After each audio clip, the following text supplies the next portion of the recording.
In today's video, I'm going to share with you what led me to looking into psychedelics as a healing modality.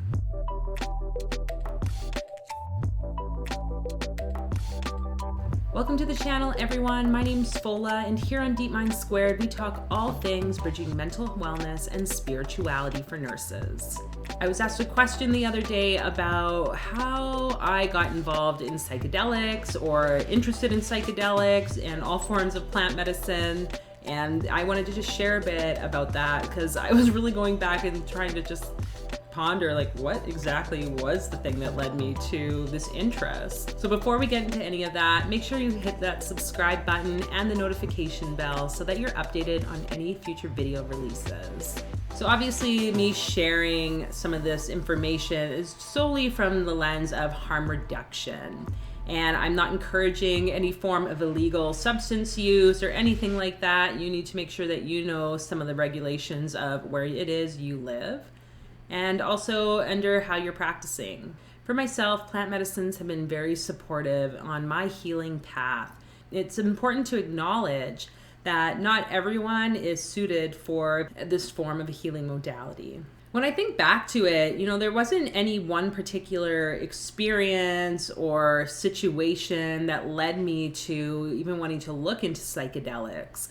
I think it was just this innate sort of curiosity from a very young age, in my 20s, where I was why do people even feel called to taking drugs or anything like that? Actually, when I was 17, I graduated high school and I went to university in Saskatchewan, kind of like a smaller, more rural, farm-focused province in Canada. It was there, I lived in residence, and I was kind of pissed off at people because all they seemed to do was drink. And back then, I'd never drank anything. I'd lived growing up in the Middle East, so drinking was very much a taboo and not something that I had readily accessible to me when I was growing up. So when I came to the university and I was just having all these conversations and observing people every weekend getting uber intoxicated, I initially had a lot of disregard, or I felt really uneasy about this.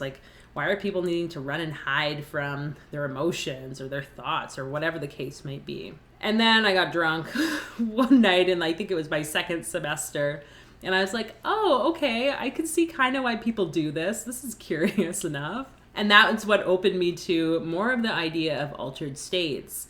At the time, there was absinthe and all these things were kind of calling me, how can we use different forms of herbs and other sorts of more legal alternatives to experience altered states? So yes, I might not be very proud of it, but back in the day, I was that person who would order party drugs online or these safe chemical alternatives to experiment because, you could. And I was really not for doing anything illegal. These are all chemically tested and looked at and alternatives to some of the actual scheduled or legal substances out there.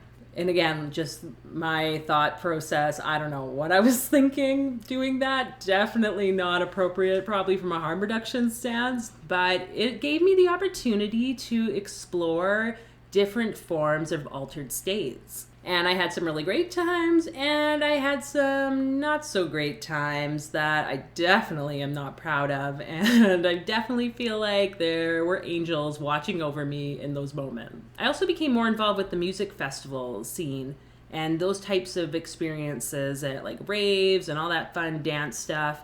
And I got to see that, hey, there is going to be this use of these drugs and other forms to access altered states. But how can we maintain everyone's safety? So I loved going to festivals and seeing the Sanctuary and these places where they would do psychedelic harm reduction. And I eventually found myself doing some of that volunteer work because it just seemed very fitting for me at that time too, being a nurse, to support people who were going through some form of a crisis. During this process, I was also exploring my own spirituality, learning more about altered states that can come about not by ingesting something, but by rather taking other types of actions such as meditating, breath work, or even float tanks and depriving oneself of any form of sensory kind of stimulation. And when I really look at it, I feel as though there is a very strong tie for me ancestrally, so like literally in my blood, in my DNA, to working with plants. I've had some kind of like knowing and communication with my passed on relatives just through my own ancestral work that shows that there is some tie to utilizing plants and herbs and all that to support people's healing. And I also can just like look back in my life and see how I did purchase plants or purchase different herbs and kind of explored what were some of the healing properties of those plants. So there's something there for me in my ancestral lineage that I feel is coming out for me now at this point in my life, that allows me that sort of curiosity to support other people through their own experiences, whether it's with plant medicines and other altered states. There was a point in my career as a nurse as well, I started working on crisis teams alongside police.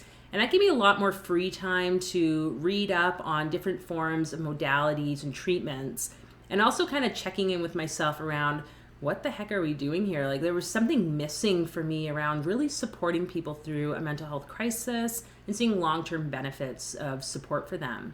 And it was around that time I had my spiritual emergence as well.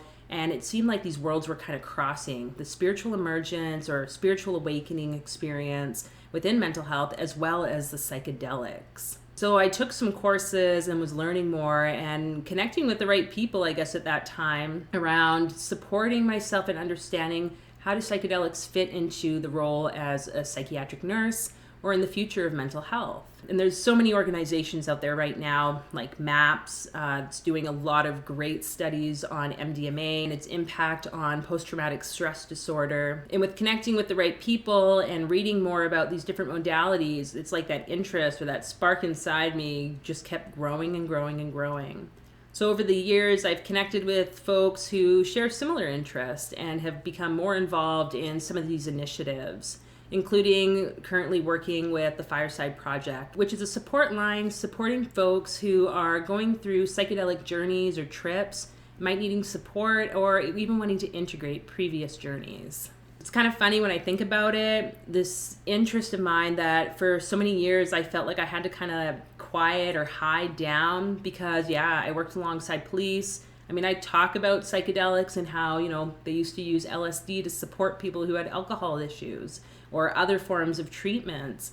And I'd kind of joke and be like, if only we could kind of do that stuff instead, I think we'd actually see some help for people versus constantly going back to the same people's homes and offering the same things, or people going out to detox and still being in the same situation after. It really had me just, be in those environments and learn what I needed to. But now where I'm at, I really truly feel that the future of psychedelics for society is going to open things up. And what started too with cannabis becoming legalized here, I knew this going into that whole rollout that it was going to lead us to some pretty big changes. And sure enough, kind of funny now, COVID's here. Now people are talking about more of the mushrooms or psilocybin and microdosing. So there's something happening.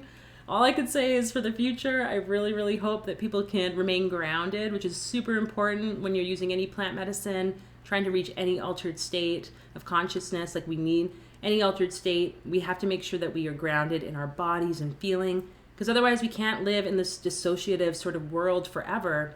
We really need to be able to bring it back into us so that we can live on this life journey. But the future is bright, and I feel like with the very near future here of legalizing psilocybin mushrooms, the world is about to go on for a very, very interesting ride. So make sure you're doing what you need to for you. So that's a bit about my story and my interest with psychedelics. Feel free to leave your comments in the comment section below, and feel free to share this with anyone you think might be interested in learning more. And check out some of the other videos on here where I share a lot of information and resources on psychedelics and other forms to support you in your nursing practice. And until the next video, everyone, I will see you next time.